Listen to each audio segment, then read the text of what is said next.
Hi guys, welcome to another episode of the Real Football Talk. I'm Hassan. I have Adi with me. We'll be discussing Chelsea's great result away. Was it away, Adi? It was at home, wasn't it? Um, no, It was away there's a way. Yep, at the London at Stadium West Ham. Yeah. against West Ham, where Timo Werner finally scored a goal. And also, I mean, with that, he became the highest goal involvement player in Chelsea this season. So quite a stat. I know you disapprove, but what did you? I mean, as boring as the game was, I know this is what's been with Chelsea. What did you make of the game and Chelsea really, and disappointment from West Ham? The game wasn't boring. It's just it's very Chelsea, and you get used to how comfortable it is for Chelsea most games. This one was slightly different. West Ham did have a goal, but I think your stat says everything about the game. But you're finding ways to praise Werner. I'm not praising. I'm just pointing it out. This is Yeah, I mean, those type of stats mean nothing. I mean, when a team is barely scoring goals, it means nothing. You might as well pull out a stat from the best stats player from the Sheffield United team and big it up. It means nothing. You know, I mean, it means something. They are in fourth place. I mean, they made a significant improvement since where they were before. yeah, huge improvement. But yeah, I mean, it's very they're very comfortable. In just having a one goal lead, and that's been the hallmark of Tuchel's Chelsea. They don't take risks. They don't take unnecessary risks. They always stay organized, and the football they played, it's not so adventurous where they're going to lose the ball and there's going to be a counter attack straight at their goal. They played all the percentages really, and that's why they're boring. I mean, a lot of people see their games as boring, but it's just a team that doesn't take any risks. Soon as they took the lead, that was it. I mean, everything Game they over for did, West Ham. it was good, and you knew that because they never took a risk after that. That was like the only time in the game where they played one or two touch, and they opened up West Ham because that's the only time they played at real speed. For the rest of the game, everything was 3, 4, 5 touch, going back, nothing on the back foot, nothing opening up, nothing turning and facing the defender. There's just I mean, but you say that Mount looked like. I mean, he's been looking like the only player throughout the whole season that looks like he's gonna do something, yeah, but or create something or do something. he's comfortable dribbling at players, so it's not fast attacks. I mean, it's him going past players, in and out. Again, 7, 8 touches, just perfect for the way Chelsea played. They just shut up shop, don't take any risks, keep the ball in the right areas, take risks in the right areas. And then they all drop back, don't leave any space. So it's really hard. But I thought West Ham did make a fist of it in the second half. It was a shame about the ridiculous red card. We'll get to that. I'm saving that for the mid part really. But I mean, I was thinking, like, looking at this game and like watching, I was thinking I would have loved to seen what Antonio could have done, but he keeps getting injured. But I mean, games like this is where he comes alive against the top team. Well, that's the thing. I mean, there was an awful lot of difference between West Ham and Chelsea. I mean, they both played similar type of football. They both played quite good. Chelsea were really comfortable in the first half. Second half, West Ham adjusted. They're better on the counter pressing. They're picking up the second balls, and they were kind of they picked up the pace. Basically, first half, both teams were playing at a slow pace. And yeah, second half, I thought, West Ham did cause problem, but you know, they're quite similar in the way they play, the way they set up. When you look at the teams, you think, okay, West Ham was missing 5 key players. They were, yeah. That I And was going to it's not mention. like they have a big squad or a competitive squad the way I Chelsea mean, has. they played Frederick at right back, left back. Sorry, Yeah, and the difference wasn't that great. I mean, when you look at it, they're missing Masuaka, Dawson to suspension, Antonio. Cresswell, and then obviously the big two, Rice and Antonio. But also, you know, there's other players, the backups as well. Some of them aren't there.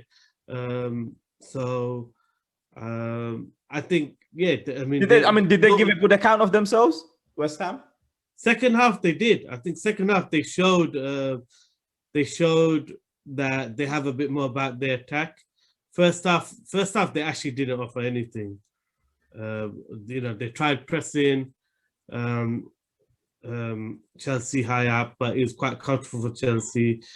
And yeah, they were always a yard or a second too late when they were impressed, and that was the issue for the first goal. You know, that was the only time in that first half I can remember everything be 1-2 touch. You know, Kante passing the ball first time into Werner taking the ball onto his back foot, you know, using his strength to override the tackle of Valbuena, and then, you know, straight away passing the ball onto Cresswell, you know. I mean, well, he played into that. Yeah, Chilwell, sorry. So that's what I mean. I mean, that was the only time in the whole game where it was 1-2 touch all the way through. So, Adam, do you think if it wasn't for the red card, I mean, we'll get to the red card and our opinion on it. Do you think West Ham would have probably put more pressure and they probably would have had a chance?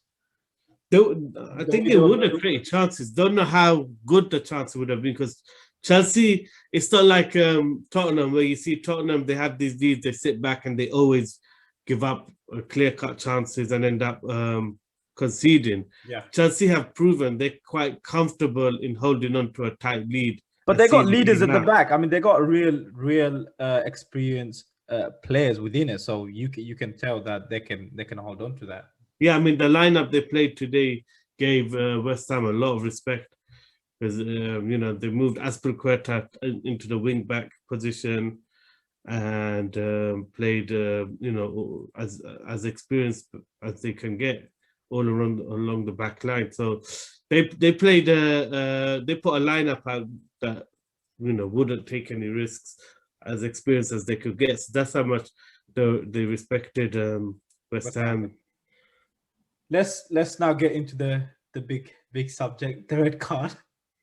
What did you make of it? I mean, for me, it just looked like a clearance, and his leg was landing. Unfortunately, Chilwell's leg was there, and it fell on it. Maybe there might have been a bit of intention, but you can't say that, really. I don't think there was any intent. The only intent was to clear the ball. Yeah. As far as he could, and only because of that was there a bit more of a follow-through, because he put more power into it to clear it around Chilwell. So yeah, but I think it's not really a VAR issue. This is more about you know, how VAR is actually exposing the lack of common sense in these refs, the lack of understanding of the game in these refs. You'd think after going to the video, it's going to help them realize that there's nothing to this, but it's got to such a stage where if the VAR referee asks you to have a look at something, they feel compelled to now go with it, and they've lost all confidence to kind of stick to their judgments. But I mean, the whole thing is a contact sport. You got one guy closing in and you got another guy clearing. It's going to happen. The thing is, about 5 minutes later, the same thing happened again with Kufal and Rudiger. And Rudiger, you could tell, was deliberately making the contact. And he got caught on higher, on the thigh. Right. And the VAR didn't even look at it. There's no yellow card, nothing. Because probably Kufal didn't make that, you know. No, emotional dive and cry. That's no, what. it wasn't. Kufal was the one who cleared the ball, and he caught Oh. Rudiger high up above the thigh this time. But Rudiger was going right into him completely. Like with Chilwell, slightly different. He kind of stood his ground, and the clearance and the follow through connected. This one is Rudiger's going into it, so there's nowhere for actually Kufal to put his legs but So maybe, on the maybe thigh. that's why that wasn't looked at because they thought, oh, they're both going at No, it. they didn't look at it because the TV didn't replay it. And that's the other thing. I think VAR is influenced by the way the television channels show the game and what the commentators say. You could tell it's influenced because that tackle straight away replayed, and the next thing the VAR were looking at it. The Rudiger one was shown after the play had went on. Continued. But I mean, Adi, you say that, but still, I'm sure at Stockley Park or wherever they are, they would have the cameras and different angles for it for them to look at it themselves. They don't need the TV people to show it. I'm sure they got all the different angles already there available before even the. They're not watching the replay of everything in the game, or else they're gonna miss what's going on live because the play moved on. The play moved on. I mean, when an incident happens, that's what I mean. That we are looking at this. No, I mean at the end of the day, we've seen other games in it where they're only looking at certain things, and the same thing could happen again somewhere else on the pitch, and they're not looking at it. Yeah, I mean, it seems like it's been a thing of consistency throughout. Really, that's been the biggest bugbear. Yeah, the thing with this one is the VAR referee was Michael Oliver, who's one of the better referees. So between two of the better referees, they don't have a clue about common sense of how the game is played. That if you whack the ball, there's going to be a follow through. You can't generate the power to clear it without having a follow through. So where was he meant to lend his leg? Like, I mean, you can't just move away from it. Yeah, and I think partly the referee that gave the last one. Yeah. That was a big talking point. So I just felt like he probably felt like if he didn't, people are gonna question how one is one and the other one isn't. But the other one was clear cut, the one against Arsenal. But this one definitely wasn't the same. And I just think this is why I don't think referees should be involved in it. I think VAR should just make the decision because I don't trust the biases of the referees. I mean, they will have what they did, the decisions they made a few weeks ago in their mind, and I think that's what was on the referee's mind today. That hold on, I sent someone off for something slightly similar, and now I need to, I need to maintain it, and it wasn't actually the same thing.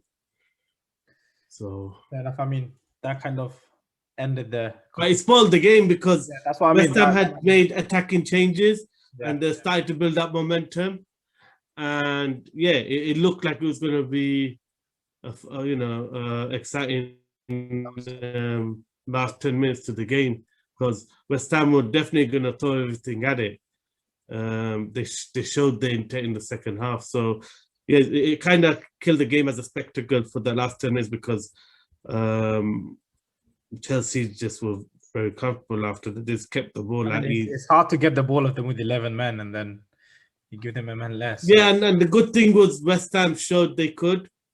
In the second half, they were winning the ball, they're winning the second ball, they're competing better. Problem with the first half was they pressed with the front three, but they kept the back and the middle quite deep. So when Souček and Noble just never had the energy to press the way he needed to. So what happened was it's still easy for Chelsea to play around them. And second half, they kind of kept them facing their own goal, and they used their physicality and their extra fitness because they're not being in Europe, so their players have got the extra energy.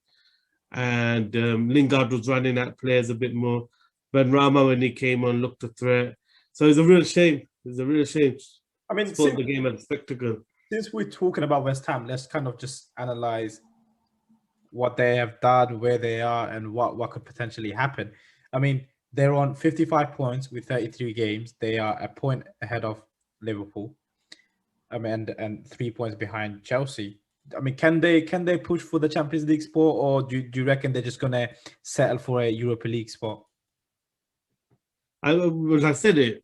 Because I mean, their fixtures aren't that hard, apart from probably having Everton. I mean, that'll probably be a big match. Who's got a game in hand as well, and if they win that game in hand, they'll have 55 points as well.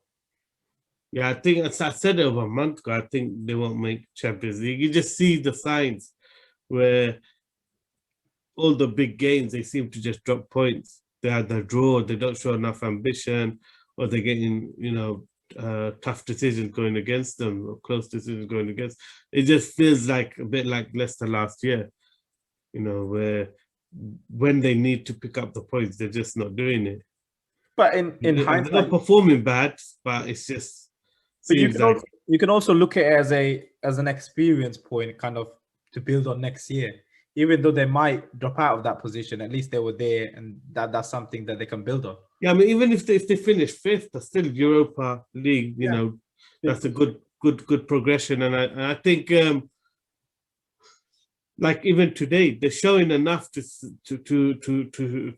make everyone worried that they're not going to go away. They've got finances, they've got good setup, they got a manager who knows how to set the teams up to make it difficult for opposition to play against them. So I just think they're not going anywhere. So next year it's only going to get harder, and it's just like we said about Everton yesterday. Yeah. West Ham just need to keep doing what they're doing, keep building, and sooner or later it's going to be a top 10. There is not going to be a top 6. Looks like the old Moyes is back. The Everton Moyes is back. But I think that's where he's comfortable. I think that's the type of club he's comfortable at, where he has control over everything. He has the final say, and he doesn't have to manage big egos or compromise anything for big egos. Everyone toes the line.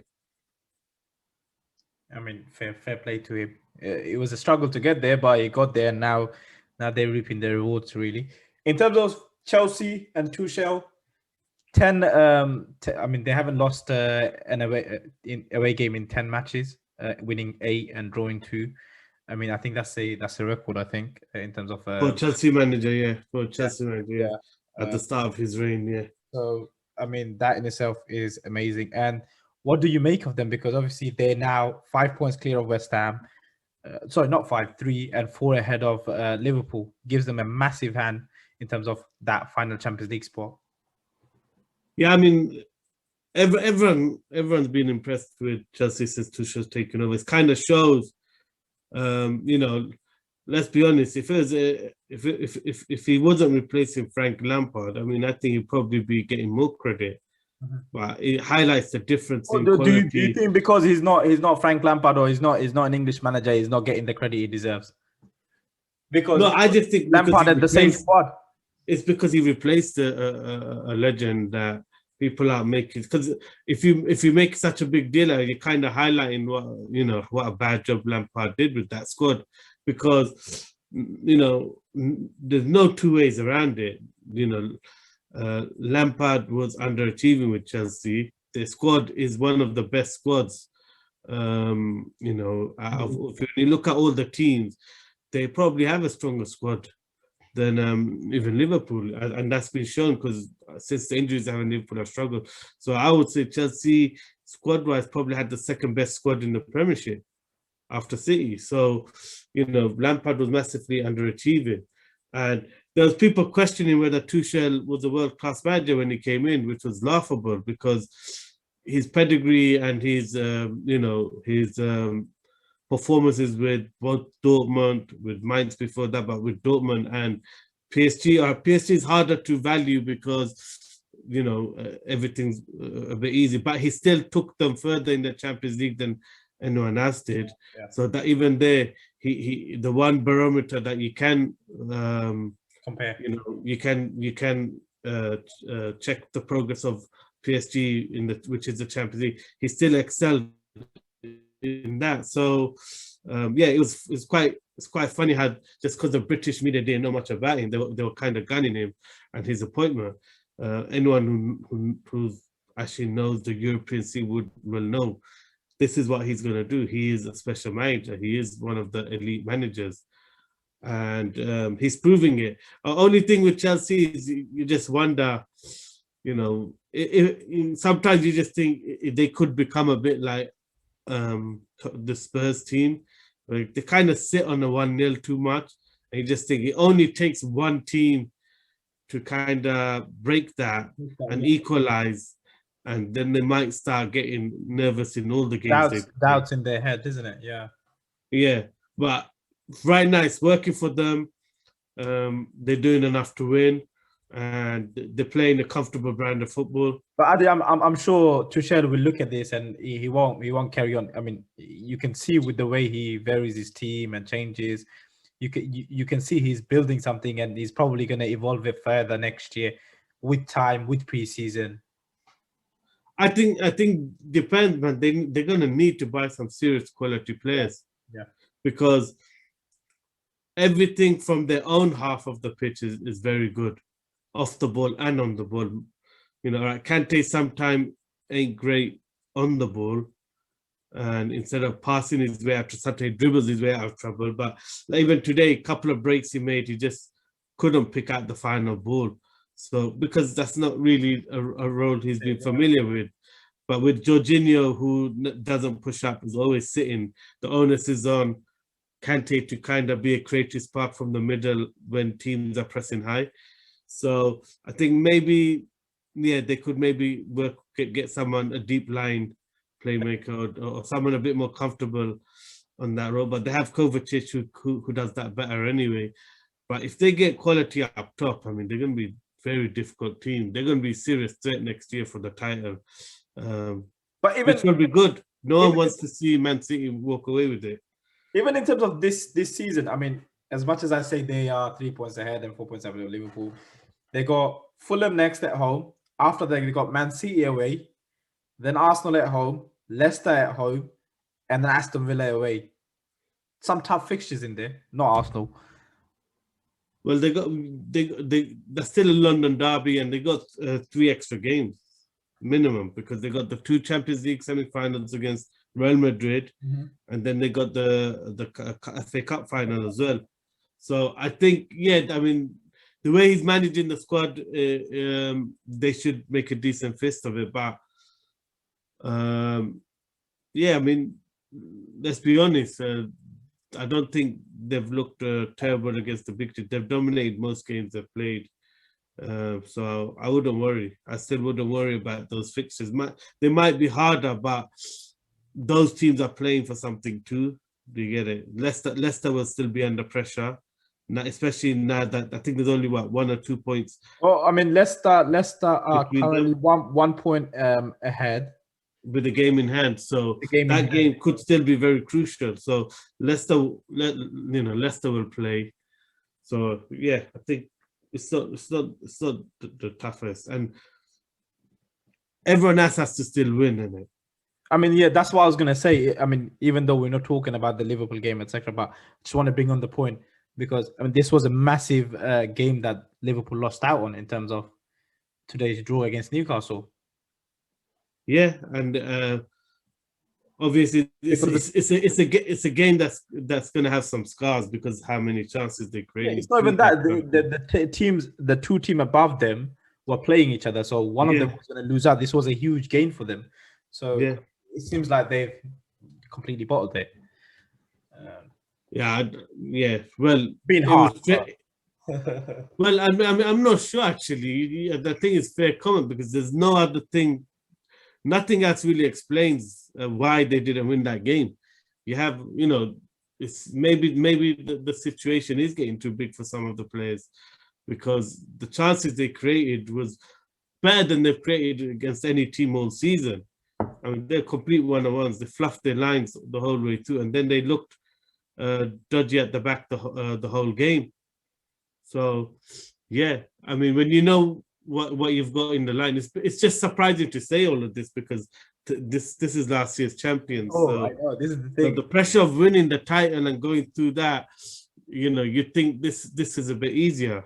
But this is But the thing, confidence isn't there. everyone talks about, like winning it once, but can you do it again? That is something else, a different level of, and this is why, like, coaches like Mourinho, Alex Ferguson, they're great because they do a season on season. I'm not having a dig at Klopp. I'm saying in terms of the pressure and trying to compare that.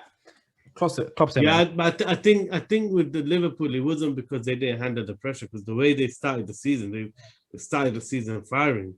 So I don't think motivation or handling the pressure, it was just bad decisions in the summer. They did not strengthen the squad when they were in a position of power, and I think that's Klopp's mistake, because he doesn't want a big squad to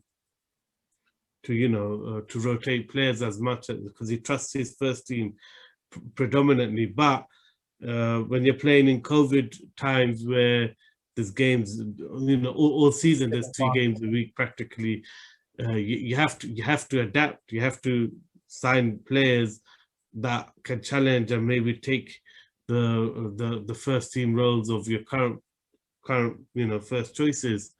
And he wasn't willing to do that, or the board wasn't willing to spend the money. Either way, that's cost him. I don't think it was due to a lack of motivation or handling the pressure. Fair point, but let's come back to our game, the Chelsea game. Do you reckon they will finish 4th? And I think the top 4 is done. Do you reckon anyone can come into that top 4? Yeah, I still wouldn't rule out Liverpool. Okay. It depends on what how Leicester do. But yeah, I think Chelsea will get their setup, the way they set up. They're not going to drop a lot of points. Even those hard fixtures you're naming, if they draw all of them, they're still okay in it. They're not losing points to their rivals.